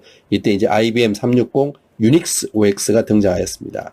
4세대에 들어서는 분산 처리, 버추얼 머신의 개념이 등장하였는데요. 버추얼 머신은 보시는 것처럼 하드웨어에 운영체제가 있고 운영체제 위에 운영체제를 실제 존재하지 않는 것처럼 만드는 하이퍼바이저라는 솔루션이 존재하고 버추얼 머신 1, 버추얼 머신 2, 버추얼 머신 3가 독립적으로 수행될 수 있는 컴퓨터 시대가 도래한 게 바로 제4세대입니다. 그리고 5세대 들어서는 뭐 ULSL, 조셉션, 칼륨비자, 광소자, 인공지능 기반의 여러 가지 추론 이론, 뭐 큐비트라고 부르는 일단 퀀텀 비트라고 부르는 여러 가지 양자 컴퓨터까지 등장한 시대가 바로 5세대 컴퓨터 시대 과정이라고 여러분들과 볼 수 있습니다. 실제 이 5세대에서는 자이너 인터페이스를 사용해서 인간과 기계의 어떤 대화가 가능한 HCI가 가능했고 개방형 시스템이 가능한 시대라고 볼 수 있습니다. 조금 더 실제 컴퓨터의 운영체제의 발달 과정을 조금 더 표로 요약한 그림인데요. 이 그림 순서는 여러분 잘 기억해 두셔야 됩니다. 처음에 일괄 처리 시스템입니다. 자, 배치 프로세싱이라고도 부르는데요. 실제 이 일괄 처리 시스템을 본다면 여러분 급여 계산표에 이게 있네, 그렇죠? 급여 계산. 급여를 매일 계산할 필요 없죠. 월마다 급여를 지급하는 시스템이라면 월의 말에 한 번씩만 계산하면 되잖아요. 이 사람이 지각은 몇 번 했고 출근은 며칠 했는지만 계산하면 되는 일이니까요. 그렇죠? 이때 쓰는 게 바로 일괄 처리 시스템입니다. 그 다음 나온 게 이제 다중 프로그래밍 운영체제라고 볼 수 있는 OS 발달 과정인데요. 아직은 CPU가 이제 하나잖아요. 아직 이때까지도 막 CPU가 여러 개지 있는 게 아니고 워낙 고가있기 때문에 그때 하나의 CPU와 주기억 장치를 이용해서 여러 프로그램을 동시에 처리하는 시스템이 바로 다중 프로그램이었습니다. 다음 나온 게 이제 시간을 분할 시스템인데요. 여러 사용자가 하나의 시스템을 사용할 때 시간을 10분씩, 하루씩 시간을 나누어서 쓰는 운영체제 시스템이 바로 시분할 시스템입니다. 다음에는 이제 CPU가 좀 더 하향화됐고 컴퓨터 성능이 좋아지다 보니까 다중 처리가 가능한데 이때는 CPU가 여러 개입니다. 자, 요거 좀 많이 헷갈리시죠? 다중 프로그램이면 요거 지우고 하나의 CPU다. 다중 처리는 뭐다? 여러 개의 CPU다. 아마 여러분 이거 많이 헷갈리시더라고요. 제가 이야기할 때 보니까 다중 프로그래밍과 다중 처리 시스템이었다. 그 다음에 나온 거는 이제 실시간 처리, 다중 모드는 여러 가지 모드를 한꺼번에 하는 거고, 분산 처리는 지금 클라우딩 컴퓨터와 같은 개념, 여러 개의 컴퓨터를 통신 회수로 연결해서 여러 가지 작업을 동시에 수행하는 방식이 이제 다중 처리 혹은 분산 처리 시스템이라 부른다라고 할 수 있습니다. 자, 이렇게 해서 여러분들과 운영체제 1교시, 운영체제의 정의, 운영체제의 목적, 운영체제의 역할, 시스템 구성, 그리고 지금 보시는 발달 과정까지 살펴봤는데요. 크게 중요하지 않을 수도 있지만, 하나씩 하는 용어적인 면은 여러분 이제 처음이다 보니까 지금 나오는 이 1주차 1교시부터 2교시, 3교시 내용이 이제 2주차부터 4교시까지 하나씩 진행되니까 해당되는 내용은 필히 익혀 두시기를 당부드리겠습니다. 네, 이번 운영체제 1주차 두 번째 2교시에서는 운영체제의 구성과 기능에 대해서 살펴보도록 하겠습니다. 지난 1교시를 우리가 살펴본다면 1교시에서는 운영체제의 정의, 그리고 운영체제 하는 역할, 그리고 운영체제의 발달 과정까지 살펴보았는데요. 그 내용을 숙지하시고 이번 2교시에서는 실제 운영체제가 어떻게 구성되어 있고 실질적으로 컴퓨터 리소스를 효과적으로 기동하고 사용하고 접근하기 위해서 어떠한 기능을 우리 사용자뿐만 아니라 컴퓨터한테 제공해 주는지 그러한 기능에 대해서 이번 2교시 내용으로 한번 살펴보도록 하겠습니다. 네, 이번 운영체제 2교시 운영체제의 기본적인 구성에 대해서 우리가 한번 살펴볼 것인데요. 자, 보시는 화면처럼 운영체제는 크게 두 가지로 구성되어 있습니다. 자, 먼저 운영체제가 여러분 뭐예요? 프로그램이었습니다. 그렇죠? 하나의 소프트웨어입니다. 소프트웨어. 이 운영체제는 소프트웨어는 크게 두 가지로 나눠 볼 수 있는데요. 먼저 제어 프로그래밍과 처리 프로그램입니다. 자, 컨트롤이 제어죠. 제어 프로그램과 처리 프로그램을 나눕니다. 결국에는 운영체제는 어떤 걸 제어하는 작업을 수행하고 또 어떤 거는 처리하는 작업을 수행한다. 이런 의미죠. 그래서 크게 두 가지 분류로 나눠볼 수 있는데요. 이 중에 제어하는 프로그램은 어떤 거이냐면 슈퍼바이저 프로그래밍, 관리 감독하는 거죠. 관리 감독하는 역할. 그 다음 잡 매니지먼트니까 어떤 작업을 관리하는 거고, 그 다음에 있는 건 데이터 매니지, 데이터 관리. 데이터 관리. 그 다음에 커뮤니케이션 매니지, 통신 관리라고 할까요? 어떻습니까? 실제 다 제어하는 것들이 운영체제가 다 보면, 어떤 작업을 관리 감독하기 위한 작업, 관리, 작업, 데이터, 통신, 다 제어하는 작업이죠. 다음은 처리입니다. Language Translation, 언어 번역. 이 언어를 번역한다는 건 컴퓨터가 우리가 존재하죠. 컴퓨터가 존재해서 사용자가 있으면 사용자가 컴퓨터한테 바로 우리가 말하는 말을 표현할 수 없잖아요. 설사 사용자는 키보드 A라고 누르지만 컴퓨터는 이 A라는 걸 인식할 수가 없죠. A를 다시 컴퓨터 나라 말로 트랜슬레이트 해줘야 됩니다. 그게 바로 이제 운영체제의 역할 중에 처리 프로그램 중에 Language Translation 프로그램이 한다는 겁니다. 다음은 다양한 서비스 프로그램과 유틸리티 프로그램들이 이제 다양한 운영체제를 처리하는 운영체제의 구성으로 구성되어져 있습니다. 그럼 실제 이제 슈퍼바이저부터 시작해서 각각의 하나의 작업 단계까지를 어떻게 제어하고 어떻게 처리하는 역할을 하는지 한번 살펴보도록 하겠습니다. 먼저 첫 번째 보는 것은 슈퍼바이저 프로그램입니다. 처리 프로그램 중에 이제 여러 가지 제어하는 프로그램이죠. 제어하는 프로그램 첫 번째인데요. 슈퍼바이저는 어떤 처리 프로그램의 실행이나 감독을 하고, 그렇죠? 그리고 제어 프로그램으로서 사용자나 서비스 제어를 하는 겁니다. 운영체제의 가장 가운데 있는 코어 부분을 우리가 커널이라고 부르는데요. 이 커널은 운영체제의 핵심으로서 메모리 관리, 인터럽트, 프로세스 통신, 여러 가지 시스템의 제어 역할을 합니다. 자, 여기서 용어 하나가 나왔네요. interrupt. 앞으로 이 interrupt라는 이야기도 많이 할 겁니다. 아마 컴퓨터 구조 시간에도 많이 할 텐데요. interrupt라는 건 바로, 여러분 interrupt 용어가 뭐예요?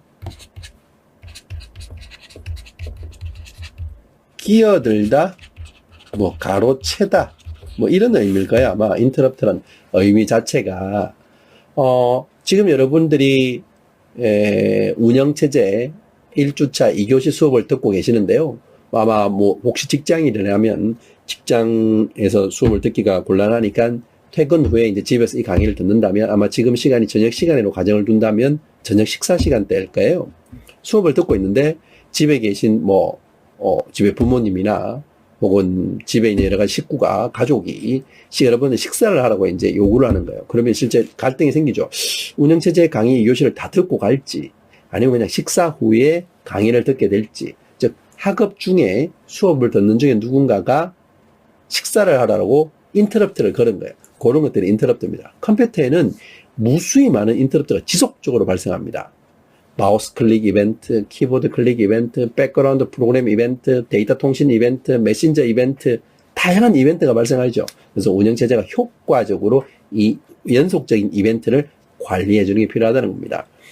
그 다음 운영체제의 또 다른 제어 프로그램, 관리 프로그램 중에 있는 게 바로 이제 작업 제어 프로그램이었죠. 작업 제어는 연속적인 작업 수행 명령을 해독하거나 준비하거나 모두 처리 결과를 내는 것들, 연속적인 작업 통제나 시스템 자원 할당이나 스케줄링을 담당하는 것 역시도 작업 제어 프로그램의 중요한 역할이었습니다. 다음은 이제 데이터 관리하는 역할인데요. 입력이나 출력되는 데이터를 표준적으로 관리해 주거나 입출력 장치의 어떤 손쉬운 사용, 조작, 관리 역할을 해주거나 자료의 전송이나 파일 조작, 처리 담당 역시도 운영체제의 데이터 관리 역할이라 할 수 있죠.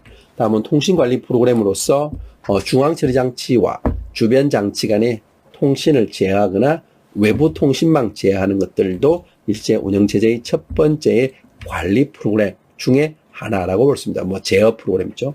다음은 이제 처리 프로그램인데요. 대표적인 처리가 이제 언어 번역 프로그램입니다.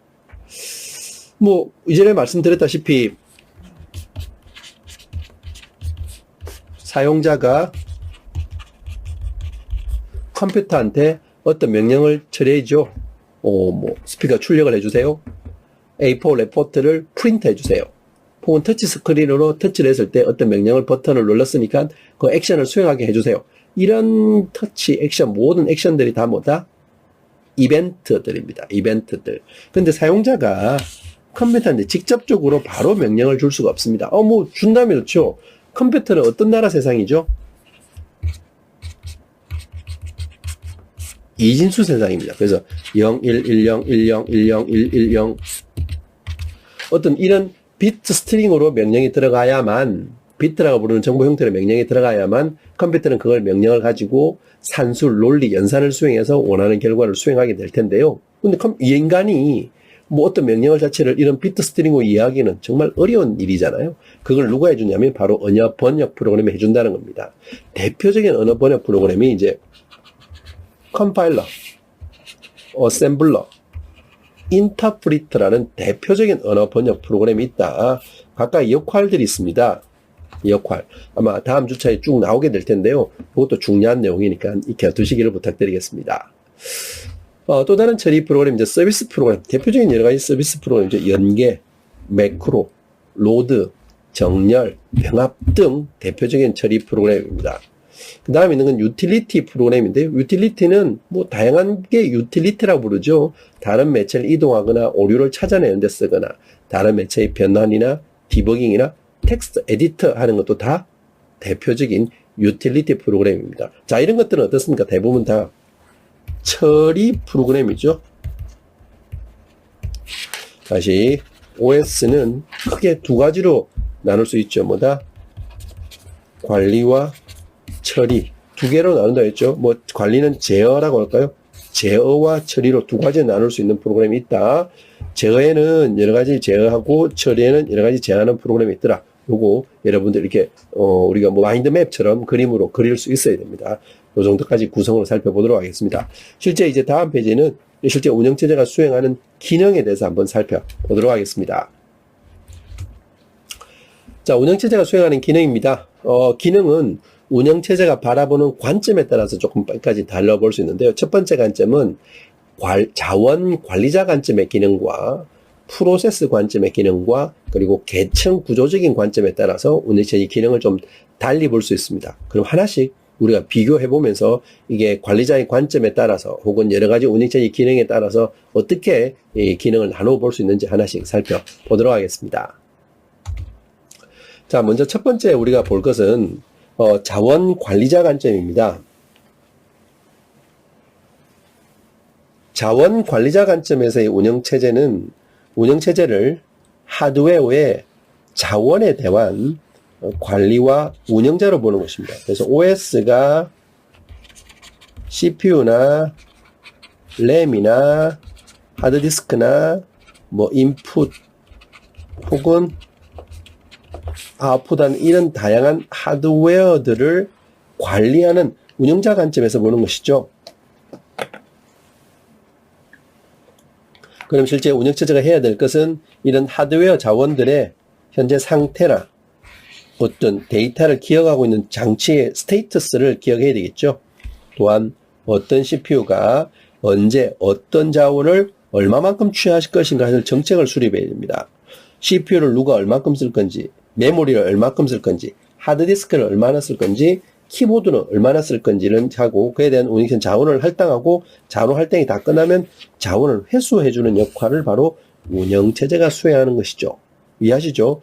실제 이게 자원 관리자 관점에 쓰는 게 대표적인 운영체제의 관점이라 볼 수 있습니다. 하드디스크나 메모리나 CPU의 이런 리소스들은 제한되어져 있습니다. 여러분이 메모리를 막 어마무시하게 사서 설치하실 수 없잖아요. 컴퓨터에.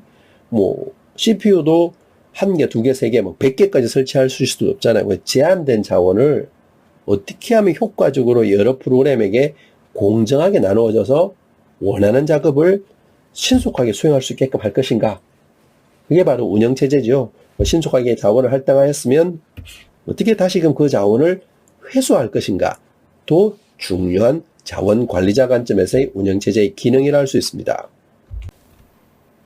자, 운영체제의 자원 관리자 관점에서 이제 기능 종류를 우리가 살펴보는 것인데요. 이전에 우리가 살펴본 것처럼 운영체제의 입장에서는 프로세스 관리 기능, 기업 장치 관리 기능, 장치 관리 기능과 정보 관리 기능 등으로 나눠볼 수 있습니다. 하나씩 우리가 살펴보겠지만 이 프로세스 관리 기능이 이제 운영체제가 많이 하는 것인데요.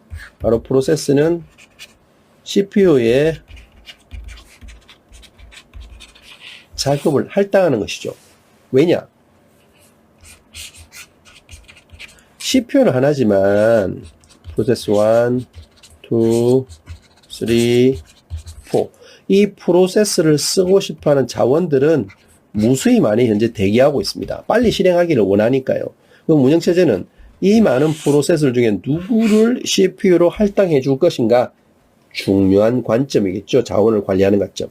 다음 두 번째는 기억장치 관리 기능입니다. 자, 램이라는 공간도 존재합니다. 램, 기억장치. 항상 위쪽은 운영체제가 상주하고 나머지는 이제 사용자가 쓰는 공간인데요. 이 램도 한정되어져 있습니다. 이 공간이. 그래서 어떤 자원들을 램을 쓸 수 있게 할당해 줄 것인가도 중요하겠죠. 다음은 장치 관리 기능과 정보 관리 기능인데요. 다음 페이지를 통해서 하나씩 이제 살펴보도록 하겠습니다. 실제 먼저 프로세스 관리 기능부터 한번 살펴보도록 하겠습니다. 먼저 자원 관리자 관점에서 우리가 먼저 한번 살펴보겠는데요. 자원 관리자의 프로세스 관리 기능입니다. 프로세스는 바로 CPU라고 제가 말씀드렸죠. 대표적으로 CPU. 그래서 이 CPU가 지금 현재 작업하는 상태인지 혹은 지금 CPU가 어떤 상태인지를 추적하고 그걸 기억을 해야 됩니다. 그래서 기억을 해서 실제 각각의 우리가 흐름이라고 부르는데 이 트래픽을 잘 보아서 지금 CPU에 너무 많은 작업들이 몰려 있어. 그럼 다른 작업들이 CPU에 진입하지 못하도록 잠시 대기해야 되겠죠. 근데 CPU가 이제 놀고 있는 상태야. 그러면 다시 작업들을 CPU한테 할당을 해서 산술, 논리, 연산 등을 수행할 수 있게끔 해야 될 것입니다. 그래서 이 프로세스 관리 기능이란 것은 어떤 작업에게 CPU를 사용할 수 있도록 결정할 것인가. 바로 이게 초기에 제가 말씀드렸던 프로세스 스케줄러입니다. 이게 이제 운영체제의 주요한 기능 중에 하나인데요. 요게 이제 할당하는 걸 바로 디스패처라고 부릅니다. 디스패처 용어. 어떤 작업 공간에 P1, P2, P3, P4, P5라는 작업들이 현재 대기하고 있고, CPU가 있으면 운영체제 입장에서 자, 1번부터 5번 중에 어떤 작업을 CPU로 작업할 수 있게끔 넘길 거냐. 이 넘기는 과정을 디스패치라고 부릅니다. 그래서 필요한 하드웨어 레지스트를 셋업하고 프로세스에게 CPU를 할당하고 문맥을 교환하는 작업을 디스패치라고 부른다. 자, 여기서 새로운 용어도 하나 나왔네요. 레지스터는 CPU 내에 있는 임시 기억 장소를 레지스터라고 부릅니다. CPU 내에 있는 데이터를 임시로 기억하는 장소를 레지스터라고 부릅니다. 그래서 이 디스패처는 어떤 작업을 CPU한테 할당하는 걸 디스패처라고 부릅니다. 그래서 다 끝난 다음에 프로세스가 이제 수행을 마치거나 사용이 다 끝나게 됐을 경우에 혹은 CPU를 사용할 때 10초 동안 CPU를 사용했는데 그 시간이 초과되었을 때는 회수하는 작업까지 수행하는 게 바로 이제 프로세스 관리 기능이라고 할 수 있습니다. 다음 이제 자원 관리 기능의 두 번째가 바로 기억 장치 관리 기능인데요. 이때는 이제 기억 장치의 상태, 추적, 기억도 마찬가지죠. 또한 어느 프로세스에게 얼마만큼의 메모리 리소스를 할당할 것인가. 그리고 프로세스가 기억 장치를 요구하면 얼마만큼 할당할 것이고 더 이상 프로세스가 기억 장치를 사용이 필요하지 않는다면 프로세서로부터 그 메모리라고 부르는 데이터의 기억 공간을 회수하는 것까지가 기억 장치 관리 기능입니다. 또 다른 이제 기억 자원 관리 관점에서는 장치 관리인데요. 이거 역시도 채널이라고 부르는 어떤 입출력 전용 장치가 있습니다. 이 장치의 어떤 상태 추적을 하는 것들, 어떤 방법으로 장치를 효율적으로 제어해 줄 건지, 입출력 동작을 할당할 것인지, 자원을 회수할 건지도 운영체제의 주요한 관점이고, 그리고 정보관리 기능도 자원관리 기능의 주요한 관점인데요. 정보의 위치, 사용 여부를 하고, 자원 할당, 그리고 자원 회수 등을 어떻게 하면 효율적으로 할 것인지가 자원관리자 관점의 운영체제의 기능이라고 할 수 있습니다. 자, 보시는 그림을 여러분 한번 살펴보면, 운영체제를 프로세스 상태로 변화시키는 프로그램을 보는 것이 바로 프로세스 관점으로 보는 건데요. 자, 컴퓨터에서는 어떤 작업이 들어오면 작업 제시 단계, 그 다음에 잠시 대기하는 보류 단계, 준비하는 레디 상태가 있습니다. 상태가 이제 실행 상태는 CPU 작업을 받는 거고, 실행 상태가 끝나면 엑시트 상태. 실행하다가 만약에 입출력 같은 대기 시간이 긴 작업이 발생하면 대기 작업으로 들어가게 됩니다. 이런 단계를 지속적으로 반복적으로 사이클 하는데요. 아마 이 화살표가 대기 유다보다는 아마 이렇게 가는 게 이제 더 오를 겁니다. 대기에서 준비 단계로 가는 단계가 오르니까요. 이게 이제 프로세스 상태 모형이고 이게 프로세스 관점으로 보는 겁니다. 지금 현재 프로세스 어떤 작업이 여러분이 HWP라는 아리안글 프로그램을 실행하였을 때, 자, 이 프로그램 현재 제시 상태냐, 준비 상태냐, 실행 상태냐를 보는 거죠. 이걸 관점으로 그림을 표현한 겁니다. 제시냐, 보류냐, 준비냐, 실행이냐, 대기냐, 완료냐. 요게 운영체제의 각각의 프로세스를 관점에 따라서 보는 거고, 요걸 그림으로 표현하면 이 그림입니다. 자, 이 여러분 중요한 그림인데요. 간단하게 자, 표현할게요. 여러분은 HWP를 더블 클릭했어요. 아이콘이 실행되겠죠? 자, 실행됩니다. 실행된다는 건 화면에 이제 아리안글 쓸 수 있도록 편집기가 뜬다는 것이죠. 실제 요 아리안글 이렇게 실행되기까지는 어떻게 CPU가 모든 작업을 처리해서 화면에 에디터를 뿌려줘야 됩니다. 근데 요 사이에 여러분이 더블 클릭 한 번만 했지만 이 사이에 엄청나게 많은 일들이 이렇게 일어난다는 것입니다. 자, 아이콘으로 여러분 HWP를 더블 클릭하였습니다. 그럼 더블 클릭하면 일단 HWP란 프로세스가 레디 상태에 오게 됩니다. 그럼 운영체제가 딱 보고, 자, 이 레디 상태, 즉, 아래한 글이 지금 방금 사용자가 아래한 글을 실행하기 위해서 더블 클릭 명령을 내렸어. 빨리 CPU야 실행해줘. 하면 어떻게? 레디 상태에 있는 이 작업이 운영체제가 딱 보고 어떤 우선순위가 높은지를 보고 이걸 실행 가능한 상태로 넘깁니다. 자, 이걸 뭐다? 디스패처라고 아까 부른다고 요거 말씀드렸죠. 디스패처. 실행 가능 상태로 넘깁니다. 준비 상태에 있는 작업을 CPU를 할당받아 실행하는 겁니다. 실행한다는 건 실행해서 화면에 HWP 에디트를 보여주는 것이죠. 근데 실행하는 과정에 여기에 만약에 프린터 명령을 여러분 프린터를 꾹 눌렀어요. 그럼 어떻게 됩니까? 프린트가 완료될 때까지는 굳이 HWP가 CPU에 있을 필요가 없습니다. 우리 입장에서는 1초, 2초지만 CPU 입장에서는 1초, 2초가 엄청나게 많은 일을 수행하거든요. 그때는 다시 뭐다? HWP가 블락 상태로 들어오게 됩니다. 자, 프린트가 완료되었어. 완료되면 다시 이게 뭐다? 레디 상태로 가게 됩니다. 완료돼서 그 다음 다시 에디팅을 한다면 레디 상태에 있는 작업이 다시 디스패치를 받아서 런 상태에 오게 되죠. 그 다음에 다 끝났어. 프로그램 종료하면 이제 터미네이터가 되는 것입니다. 또한 CPU를 작업받는 중에 너무 오랫동안 HWP가 있으면 안 되죠. 여러분 HWP만 수행하는 게 아니라 뭐 SNS, 유튜브 다양한 프로그램들을 실행하게 되죠. 그때마다 CPU를 할당받게 됩니다. 이때는 다른 작업을 하게 될 때는 타임 런아웃에서 HWP가 레디 상태로 진행될 수도 있습니다. 그래서 각각의 관점에 따른 상태가 있는데요. 이런 관점 상태는 여러분 잘 익혀 두셔야 됩니다. 자, 먼저 디스패치 용어 익혀 두셔야 되고, 레디 상태, 러닝 상태, 블럭 상태.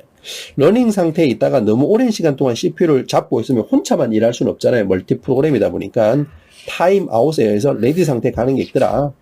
근데 실행하다가 만약에 입출력이나 뭐 인터럽트 같은 일이 발생하면 블럭 상태로 빠지더라. 블럭 상태에서 입출력이 다 끝나면 웨이크업 되어가지고 웨이킹이 되어서 언블럭킹이라고 그러는데 레디 상태로 가더라. 요런 거 잘 기억하셔야 됩니다.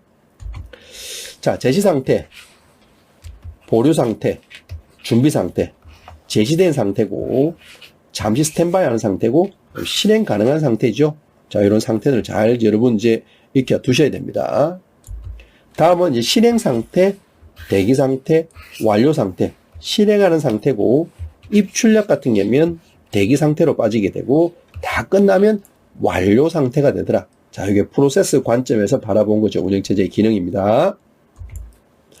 다음은 계층 구조 관점입니다. 자, 커널 기능이다. 뭐, 이런 거 특별하게 의미가 없는데요. 실제 계층 구조는 운영체제를 계층적인 상호관계의 모듈로 집합을 보는 겁니다. 뭐, 크게 중요한 관점이 아니니까, 계층 구조 관점으로 운영체제를 분류하는 게 있더라. 정도만 여러분 익혀두시면 이번 2교시 내용도 잘 숙지했다고 할 수 있습니다. 네, 이번 운영체제 1주차 3교시 강의에서는 운영체제의 서비스란 내용으로 강의를 진행하도록 하겠습니다. 운영체제가 제공해주는 서비스는 무궁무진하다고 할 수 있습니다. 여러분 이 세종사이버대학교 소프트웨어공학과 운영체제를 강의, 즉 이러닝 강의를 듣고 계시는데요. 즉 온라인 강의. 이거 역시도 운영체제가 통신이나 여러 가지 메모리, 리소스 자원들을 관리해주는 서비스를 제공해주기 때문에 이 온라인 강의를 수강할 수 있는데요. 그것뿐만 아니라 메모리, 자원 리소스들, CPU, 그리고 보조기억 장치, 다양한 입출력 장치를 관리해주고 조작해주는 서비스가 바로 운영체제가 제공해주는 서비스라고 할 수 있습니다. 그럼 다음 페이지를 통해서 실제 운영체제가 제공해주는 서비스들은 어떠한 것들이 있는지 하나씩 살펴보도록 하겠습니다. 네, 운영체제 서비스는 무궁무진하게 서비스가 많이 있습니다. 뭐 서비스라는 게 다른 게 있습니까? 실제 운영체제가 우리께 제공해주는 어떤 혜택들은 다 모두 다 서비스가 될 수 있죠. 그래서 몇 가지 운영체제가 제공해주는 어떤 서비스를 제가 구분해 보았는데요. 먼저 첫 번째 운영체제의 서비스는 프로그래밍 수행입니다. 이것도 하나의 서비스죠. 우리께 제공해주는 거니까. 프로그램 수행한다는 것은 시스템은 프로그램을 램이라고 부르는 주기억장치 척제에서 실행할 수 있어야 하고, 그리고 운영체제는 이런 프로그램들이 정상적이든 혹은 비정상적이든 어떤 작업을 실행해서 끝낼 수 있도록 방법을 제공해 줘야 됩니다. 이것도 하나의 프로그램을 수행할 수 있는 서비스를 운영체제가 제공해 준다고 할 수 있죠. 그래서 실제 CPU가 있지만 이 CPU를 수행하기 위해서는 램이라고 해서 데이터가 이제 넘어가게 되는데요. 다 끝나면 다시 CPU에 있는 데이터가 램으로 다시 회수하게 되죠. 이런 작업들을 수행할 수 있게끔 운영체제가 관리해 줄 수 있는 어떤 프로그램 수행 서비스를 제공한다는 것입니다. 자, 또 다른 서비스는 이제 입출력 동작 서비스인데요. 어떤 수행 중인 프로그램이 만약에 입력이나 출력을 요구하면 프로그램 중에 프린트할 수도 있죠. 또 프로그램 중에 데이터를 입력을 요구할 수도 있기 때문에, 그래서 입력과 출력을 요구할 경우에는 파일 혹은 입출력 장치가 이제 지정될 수가 있고, 이런 지정을 도와줘야 되는데요. 예를 들어서 뭐 테이프나 화면이나 이런 것들을 제공해 줘야 되죠. 실제 사용자가 프로그램을 대신해서 운영체제가 실제 입출력을 동작하기 위한 방법을 운영체제가 지원해 줘야 된다는 것입니다. 세 번째 이제 운영체제의 서비스는 이제 파일 조작 서비스라고 볼 수 있는데요. 파일 시스템을 통해 프로그램을 이제 파일을 읽고 기록해야 되고, 그렇죠? 그리고 또한 파일에 의해서, 이름에 의해서 파일을 생성하고 삭제될 수 있다. 그래서 파일을 수정하거나 삭제하거나 편집하거나 뭐 리네임하거나 이런 것도 다 운영체제가 제공해주는 서비스여야 한다는 것입니다. 네 번째로 볼 수 있는 건 운영체계의 통신 서비스인데요. 커뮤니케이션입니다. 뭐 메신저 커뮤니케이션과 같이 어떤 프로세스가 다른 프로세스와 데이터를 자원이나 리소스나 어떤 메시지를 교환할 수 있는 서비스를 운영체제가 제공해 줘야 된다는 겁니다. 실제 통신은 우리가 저와 여러분들 사이의 커뮤니케이션은 제가 여러분들한테 SMS를 보내거나 이메일을 보낼 수 있지만 가장 좋은 효과적인 방법은 교과목 공지사항에 이렇게 게시해 놓는 거죠. 그럼 여러분들이 수업 들어올 때마다 그 공지사항을 보고 참여할 수 있기 때문에, 그래서 이 통신 방법은 공유 메모리 방법과 메시지 패싱 방법으로 볼 수 있습니다. 공유 메모리 방법은 좀 전에 보신 것처럼 제가 말씀드린 것처럼 게시판에 이렇게 걸어 놓는 거죠. 글을. 그래서 여러분이 들어오면 이 쉐어드라는 어떤 게시판을 통해 학습 자료실을 통해서 데이터를 수취할 수 있는 게 있습니다. 메시지 패싱은 실제 메시지를 실제 여러분들한테 직접 패킷이라고 부르는 어떤 메시지 단위로 조그마한 잘게 나눈 단위로 여러분들한테 전달하는 이런 기능도 운영체제가 제공해 줘야 된다는 것이죠. 또 다른 운영체제의 이제 서비스는 에러 디텍션, 오류 탐지 기능입니다. 컴퓨터를 어떤 작업을 수행하다 보면 다양한 오류가 발생할 수 있습니다. 트러블 슈팅을 얼마나 잘하냐가 중요한데요. 실제 여러분이 사용자의 조작 실수 있고, 데이터 전달되는 데이터 과정에서의 데이터의 어떤 여러 가지 리셋의 오류에 의해서 이제 문제가 발생할 수도 있고, 그 외에 특별적인 데이터나 혹은 메모리 어떤 오류나 재산 과정의 실수, 이런 것들이 다 오류가 발생할 수 있습니다. 그래서 이런 오류를 탐지하고 정정하고 이벤트를 알려주는 기능이 이제 운영체제의 서비스라고 볼 수 있는데요. 오류에는 CPU나 기억장치 오류, 보시다시피 기억장치, 메모리 오류 등이 있고, 입출력 장치는 여러 가지 입력과 출력 과정의 오류, 사용자 프로그램 과정에 생길 수 있는 오류 등도 탐지할 수 있는 기능을 제공해 줘야 된다는 것입니다.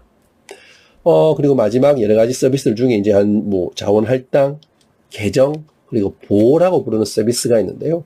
자원을 할당하는 것은 다수의 사용자나 다수의 작업이 동시에 실행될 때, 그들이 가까이 실행될 때 오류가 발생하지 않도록 자원을 효과적으로 할당해 줘야 된다는 것이죠. 이 할당 역시도 운영체제의 관장하에 데이터를, 리소스를 효과적으로 할당해 줘야 된다는 것입니다.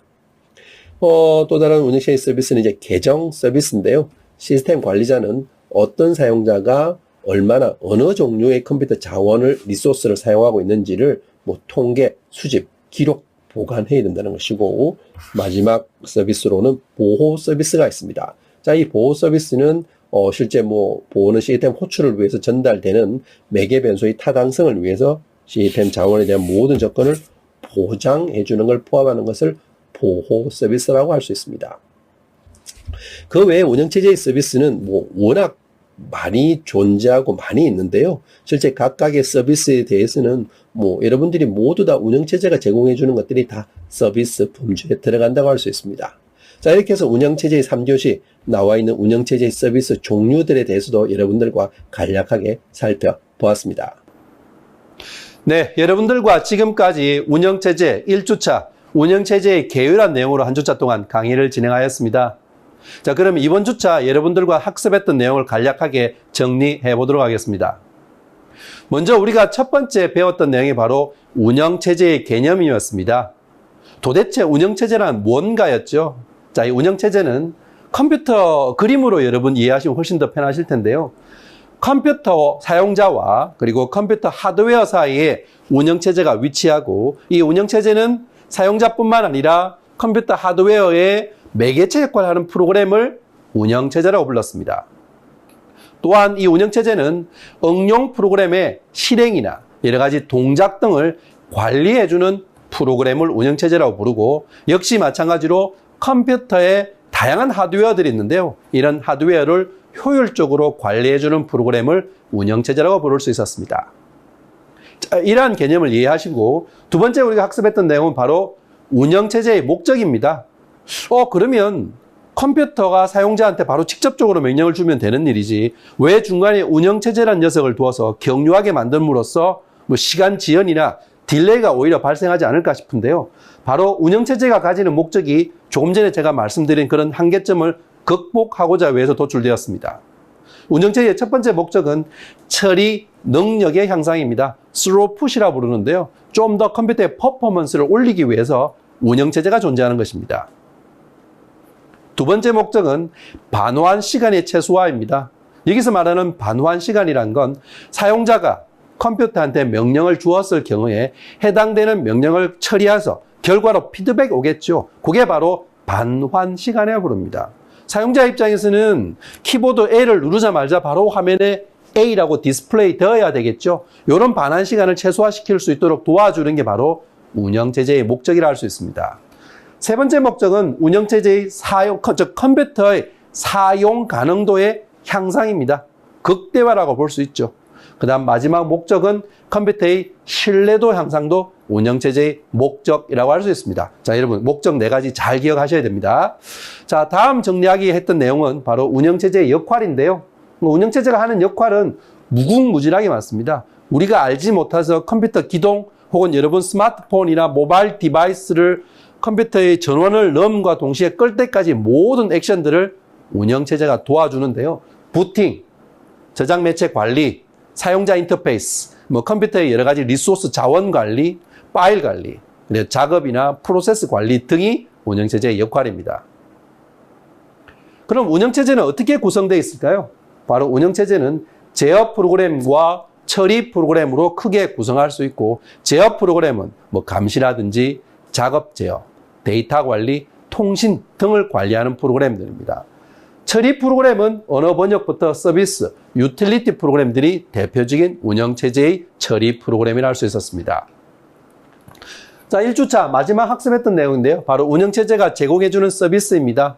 프로그램 수행, 입출력 동작, 파일 시스템 조작뿐만 아니라 통신, 오류 발견과 자원 할당, 계정, 여러 가지 리소스 보호 등이 바로 운영체제가 제공해주는 서비스였습니다. 자, 이렇게 해서 여러분들과 1주차 강의를 마쳤습니다. 자, 이번 1주차 내용 잘 이해하시고 다음 2주차 강의에서는 운영체제 시스템이란 내용으로 강의를 진행하도록 하겠습니다. 자, 2주차에서는 운영체제의 분류와 운영체제의 발전, 그리고 컴퓨터 시스템이 어떻게 분류되는지 이러한 내용으로 한 주차 동안 학습을 진행하도록 하겠습니다. 아무쪼록 1주차 강의 수고하시느라 수고 많으셨습니다. 다음 2주차에서 여러분들과 다시 만나 뵙도록 하겠습니다.